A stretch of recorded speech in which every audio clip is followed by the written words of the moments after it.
So the one thing I admire about director Edgar Wright is that he makes the movies he wants to make. He just does what he wants to do, and his movies have been pretty phenomenal. All of them have been good, in my opinion. The Cornetto trilogy, Scott Pilgrim versus the World, right? Baby Driver. Last Night in Soho was awesome. All of his movies are just a lot of fun, and he is a really good director, in my opinion, right? But I guess his last movie, Late Night in Soho, wasn't received as well. I don't know why. It was a pretty good suspenseful thriller, I think. I love Anna Taylor-Joy and I forget that Mackenzie chick, but they were both awesome. Plus, you even had the Doctor in there. So a while after, when I heard that his next film was going to be an Arnold Schwarzenegger remake, I was very surprised. I was like, oh, okay, he's tackling an Arnold Schwarzenegger movie, cool. And we've had a couple of those already, so let's see what his take on that is. And it would be on the 1987 film The Running Man, which I had actually never seen.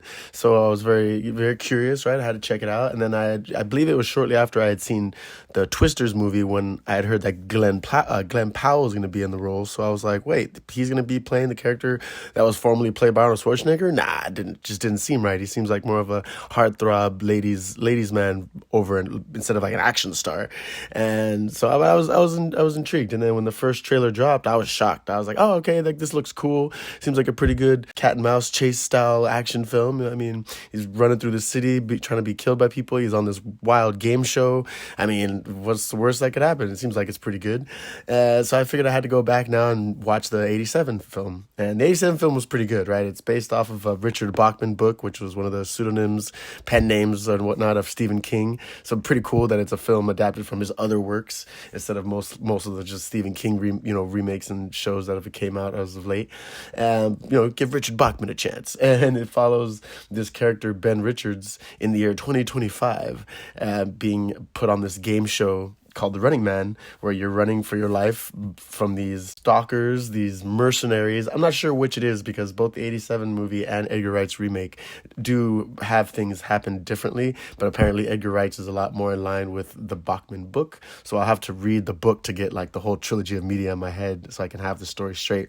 But in the 87 version, he's like convicted of this crime that he didn't commit, falsely accused, put in prison. He breaks out of prison because he's Arnold Schwarzenegger. You can't keep him in prison, and he is then subsequently recaptured and then put on this game show, The Running Man. In the 1987 version, it's the year 2017, which is pretty funny. Like I said, the book is 2025, and Edgar Wright's film, I believe, takes place in 25, and it's a lot more believable, whereas in 87, it's like, oh man, that's what they thought 2017 was going to be like? Cool. But so Arnold Schwarzenegger's Ben Richard, he gets put in The Running Man, and The Running Man is a 3-hour event where you have to run from these characters called stalkers. They're really just serial killers killing for sport, but you have 3 hours to survive it to the end of the race of this this some type of closed circuited course.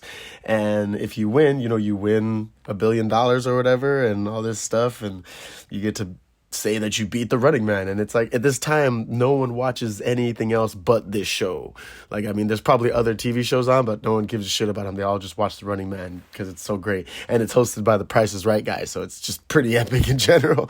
Whereas in the remake, apparently it's a lot more in tune to the story. So Glen Powell's Ben Richard has a daughter and a wife, and the daughter is sick. The wife works for this club, and he doesn't want her to have to be like a after-hours hoe. So he's like, he ends up losing his job. So he's going to end up going and playing one of these other game shows, because apparently there's all these other styles of game shows, like Climbing for Dollars, where you're on a rope trying to climb up this rope, and there's these crazy dogs, like rabbit dogs beneath you pulling on the rope and stuff, swinging the rope, pulling rope around, and you're having to climb it to get this money. And if you don't make it and you fall, you get mauled by these dogs. So he's going to try to play any of these other roles, but he ends up being convinced to join The Running Man because he is, for some reason, the angriest man alive, and they're like, we need someone like you could do it. So he ends up joining, and instead of only having to survive for 3 hours, it's like 30 days, and you have like this whole mercenary squad on you, and instead of being on this enclosed circuit, you're like in open world territory. So people that see you on the street that are watching The Running Man on their phones or watching the show, they can actually pin your location, and those mercenaries will be able to find you quicker. And if they kill you, then the person that like pinned your location or said where you were, they end up getting money out of it. It's ridiculous. Like, government's just shitting out money in this show and in this time period. It's just crazy. All for people to watch a show like that murders people, literally. Yeah, yeah, they're all mostly convicted, felons and convicts, but some of them are just people that are like down on their luck that just need money. So man, you're just root for this guy to die. But in both films, of course, Ben Richard ends up surviving longer than anticipated. He ends up killing some of these stalkers, like in the 87 one or in the 25, the one, they're mercenaries.